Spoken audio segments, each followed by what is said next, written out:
क्या राजस्थान में भी तख्ता पलट हो सकता है? इस तरह की चर्चाएं सियासी गलियारों में जोर पकड़ रही है, क्योंकि जिस तरह से महाराष्ट्र में तख्ता पलट की हलचलें तेज है, इसी के बीच राजस्थान में फिर 2020 की बगावत को याद किया जा रहा है, क्योंकि 2020 में सीएम गहलोत ने समय रहते विधायकों की नब्ज को टटोलकर तख्ता पलट होने से बचा लिया था। शिवसेना में दरार के साथ ही बीजेपी का ऑपरेशन लोटस शुरू हो चुका है, जिससे राजस्थान में भी कांग्रेस सरकार की चिंताएं बढ़ चुकी हैं। सवाल ये भी उठ रहे हैं कि यदि अब की बार कांग्रेस विधायकों की बगावत हुई, तो क्या गहलोत सरकार मिड टर्म इलेक्शन के लिए जा सकती है? क्या राजस्थान में भी ऑपरेशन लोटस हो सकता है? हम ये इसलिए कह रहे हैं क्योंकि 2 साल पहले 1 महीने तक सियासी संकट झेलने वाली गहलोत सरकार फिर से बीजेपी पर हमलावर है। महाराष्ट्र में चल रहे घटनाक्रम पर मुख्यमंत्री गहलोत ने जब कमेंट किया, तो राजस्थान में आए संकट का भी उन्होंने जिक्र किया।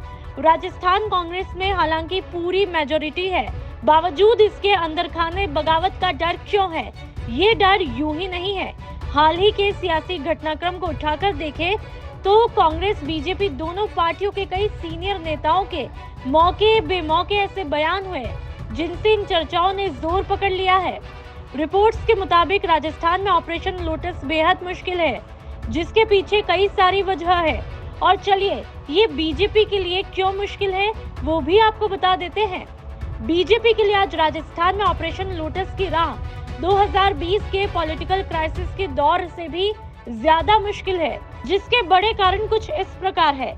पहला, असंतुष्ट विधायकों को गहलोत ने एडजस्ट कर लिया है। जी हाँ, सीएम गहलोत और सचिन पायलट गुट में कांग्रेस आलाकमान सुलह भी करवा चुके हैं। पायलट खेमे के ज्यादा असंतुष्ट विधायकों को राजनीतिक तौर पर एडजस्ट कर सियासी तौर पर साथ लिया गया है। इनमें से 5 विधायक विश्वेंद्र सिंह, रमेश मीणा, ब्रिजेंद्र सिंह ओला, हेमाराम चौधरी, मुरारी लाल मीणा तो सरकार में मंत्री बनकर राजकाज संभाल रहे हैं। गजेंद्र सिंह शेखावत का निधन हो चुका है, तो दूसरी तरफ पायलट खुद कांग्रेस को ऑक्सीजन देने में लगे हैं, जिसके चलते तमाम धरने, प्रदर्शन और आंदोलनों में सक्रिय होकर काम भी कर रहे हैं। राजस्थान में दोबारा कांग्रेस सरकार बनाने का दावा करते हुए ग्राउंड पर खुद सचिन पायलट मोर्चा संभाले हुए हैं, जिसके तहत हाल ही में राहुल गांधी ने दिल्ली में ये भी कहा कि पायलट भी पेशेंस रखे हुए हैं। इसके कई सारे सियासी मायने भी निकल चुके हैं। कांग्रेस पार्टी में 2004 से काम कर रहा हूं। पेशेंस नहीं आएगी तो क्या आएगी?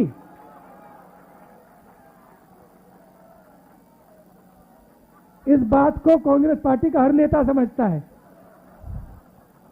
देखो बैठे हुए सचिन पायलट जी बैठे हुए। क्या पायलट अपना भविष्य कांग्रेस में देखकर चल रहे हैं? अब देखना यह है कि दम भरती कांग्रेस का पायलट कौन रहेगा 2023 में।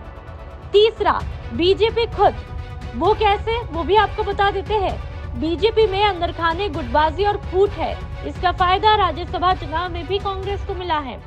एक विधायक शुभारानी कुशवाहा की क्रॉस वोटिंग तक हुई। बीजेपी खुद के विधायकों को ही संभाल कर नहीं रख पाई। पिछले पॉलिटिकल क्राइसिस के वक्त भी इस गुटबाजी के कारण बीजेपी के सभी विधायक एक साथ नहीं हो पाए थे। तो राजस्थान में अशोक गहलोत को यूं ही जादूगर नहीं कहा जाता है। अशोक गहलोत का मैनेजमेंट और सरकार पर मजबूत पकड़ की वजह से आज बीजेपी को भी उन्हें टक्कर देने में पसीने छूट जाते हैं।